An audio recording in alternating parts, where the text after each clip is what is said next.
এক হাতেই সংসারের সব কাজটা সামলাতে হচ্ছে। Hello guys, welcome to my channel. আপনাদের মাঝে আমি পুষ্প নতুন একটা ব্লগ ভিডিও নিয়ে চলে আসলাম সকাল সকাল। আজকে অনেক ঠান্ডা পড়েছে, তাই সকাল সকালবেলা উঠে পড়েছি কম্বল গায়ে দিয়ে। কম্বল বলতে কি, কম্বলের চাদর। দেখেন আমাদের পুরো উঠানটা কুয়াশার পানি দিয়ে ভিজে গেছে, এখনও কিন্তু দেখা যাচ্ছে পুরোপুরি কুয়াশাটা আমাদের উঠানে। এখন চলে যাব উঠানটা ক্লিন করতে, মানে ঝাড়তে। আমাদের এখানে কুয়াশা বা বৃষ্টি হলে উঠান ফুল ঝাড়ু দিয়ে ঝাড়া যায় না, তখন আমরা শলার ঝাড়ুটা দিয়েই উঠানটা আমরা ঝাড়ি। এই এতদিনে আমাদের এখানে এতটা ঠান্ডাটা বোঝা যাচ্ছিল না, হঠাৎ করে আজকে সকাল থেকেই ঠান্ডাটা বেশি। সেই জন্য আমার ছেলেও ঘরের ভিতরে ঘুম থেকে উঠেই মশারির ভিতরেই আছে, খাট থেকে নামছে না তার ঠান্ডার কারণে। অন্য দিন 6টা বাজে সে নেমে আমাদের এখানে পাশে মাঠ আছে, সেখানে যায় খেলতে, কিন্তু আজকে যায় নাই। বলে মা দেখো দেখো ধোঁয়া ধোঁয়া, হয়তো বুঝতে পারে না তো বাচ্চা মানুষ। তো আমি না এটা কুয়াশা, কয় ও কুয়াশা, আমি হ্যাঁ। পরে গিয়ে আমি বললাম যে না তুমি বের হয়েও না, তুমি ঘরে থাকো, আমি মা উঠানটা ঝেড়ে তারপর তুমি বের হয়ে। ঠিক আছে। পরে এই যে উঠানটা আমি পুরোটা পরিষ্কার করে নিয়ে এখন দেখুন পুরোটা উঠান কতটুকু ক্লিন লাগছে, এটা আপনাকে আমি দেখাচ্ছি ভিডিওতে। দেখুন কতটা ক্লিন লাগতেছে উঠানটা, এর আগে কি অবস্থা। তারপরে উঠানটা অনেকটাই ভিজা ভিজা ভিজা ভিজা টাইপের, তো একটু শুকাইলেই পরে ফুল ঝাড়ু দিয়ে সুন্দর করে বালুগুলো ঝাড়ে দেবো। এই শলা ঝাড়ু দিয়ে তো আর বালু ঝাড়া যায় না, তো শুকাইলেই বুঝতে পারবেন। এখন আমি চলে আসলাম কলপারের সম্পূর্ণ বাসন নিয়ে। রাত্রে মা রান্না করেছে, তো সব বাসনগুলো জমা হয়ে গেছে, রাত্রের খাবারের বাসনগুলো। এখন আমি অফ ক্যামেরায় আপনাদেরকে সব ক্লিন করে আপনাদের দেখাচ্ছে। দেখুন সম্পূর্ণগুলো ক্লিন হয়ে গেছে, কেমন লাগলো দেখুন। অফ ক্যামেরায় দেখায় নিলাম আপনাদেরকে। বাসনগুলো রান্নাঘরে রেখে চলে আসলাম আমার রুমে, বাসি বিছনা ঘটর পরিষ্কার করার জন্য। দেখেন এখনও কিছু করিনি, কলপার থেকে ডাইরেক্ট চলে আসলাম আমার রুমে। এখন দেখুন ক্লিন করে নেব। আগে আমি আমার বিছনাটার মশারিটা খুলে নেব, বাসি বিছনাটা করে নেব। এই মশারিটা প্রতিদিন লাগানো খোলা অনেকটাই ভেজালক্ত কাজ। প্রত্যেকটা মহিলাই জানে, প্রত্যেকটা নারী বা প্রত্যেকটা মেয়ে যে লাগায় প্রতিদিন খুলে তার কতটুকু বিরক্ত লাগে সেটা সেই জানে।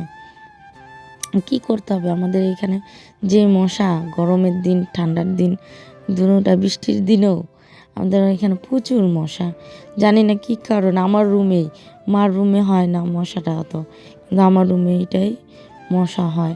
আমার 12 মাসেই মশারি লাগাইতে হয়। কার আমার মতন এরকম হয় অবশ্যই কমেন্টে জানাইন। আমি জানি অবশ্যই কারো না কারো এরকম সমস্যাটা হয়। এটা হওয়ারই কথা, যে সংসারের যে কাজ জানে, যে থাকে, সে অবশ্যই জানে কার সংসার কোন একটা সমস্যা না থাকেই।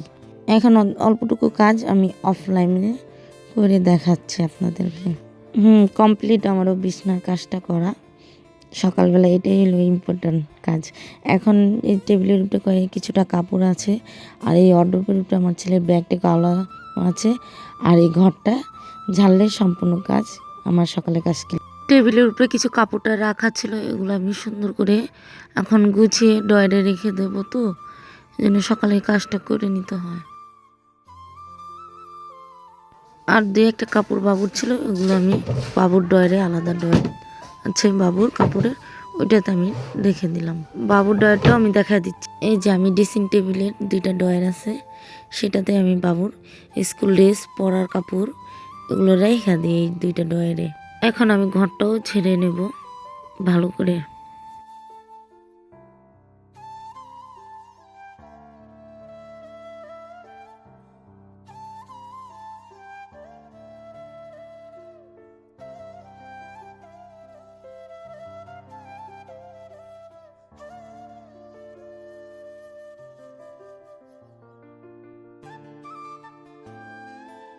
এখন আমার দরজার সামনে আর রান্নাঘরটা পরিষ্কার করতে, ঘরটা ঝেড়ে যে ময়লাটা বের হয়েছে আমার দরজার সামনে, এটা ঝেড়ে এক জায়গায় করে নিয়েছি।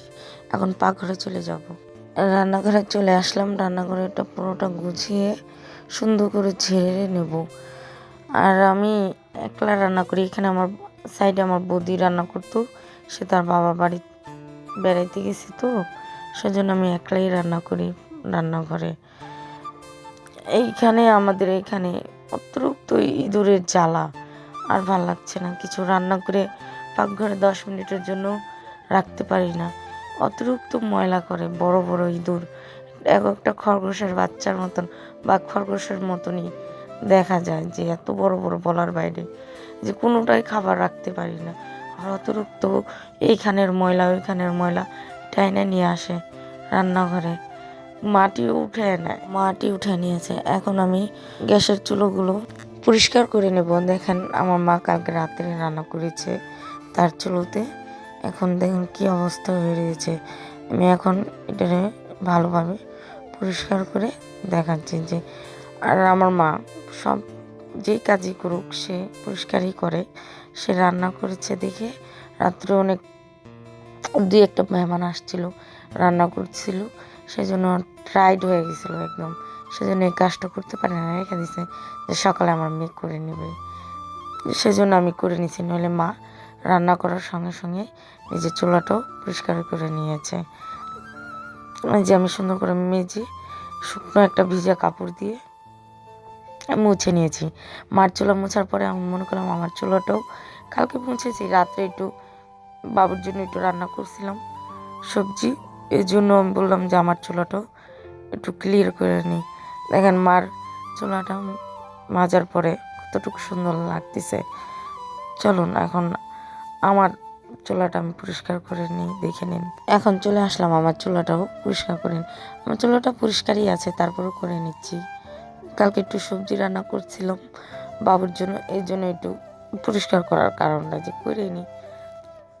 নেন দেখে নেন পরিষ্কার করার তো।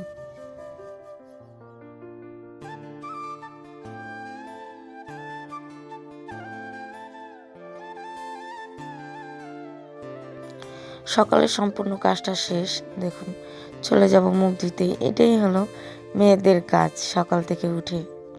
এখন আমি ব্রাশ করে নেব। সম্পূর্ণ সকালের বাসি কাজ শেষ, এখন প্রায় 9:30 বাজে। এখন আমি ব্রাশ করে নাস্তা করে নেব। এতক্ষণ আমার ভিডিওটা দেখার জন্য অসংখ্য অসংখ্য অসংখ্য ধন্যবাদ। সবাই আমার পাশে থাকবেন, আমাকে সাপোর্ট করবেন, আমি যেন এইভাবে আপনাদের মাঝে ভিডিও রেগুলার দিতে পারি। যদি ভিডিওটা ভালো লেগে থাকে অবশ্যই like, comment, subscriber please please please করে দিবেন। আপনাদের কাছে রিকোয়েস্ট। আমি এখন নতুন, আমি অতটাই বুঝিও না যে কীভাবে ভিডিও করতে হয়। হয়তো বছরে 6 মাসে একবার ভিডিও করছি। আমার ভিডিও যদি ভালো লাগে অবশ্যই আমি রেগুলার ভিডিও করব। আমি সারাদিন কী করি না করি আপনাদের মাঝে আমি শেয়ার করতে যেন পারি। যদি ভালো লাগে অবশ্যই বললামই তো, লাইক, কমেন্ট, সাবস্ক্রাইব করে দেবেন প্লিজ। এতক্ষণ ভিডিও দেখার জন্য ধন্যবাদ। এতটুকুই আমার ভিডিও আজকের। এখন টাটা, বাই বাই।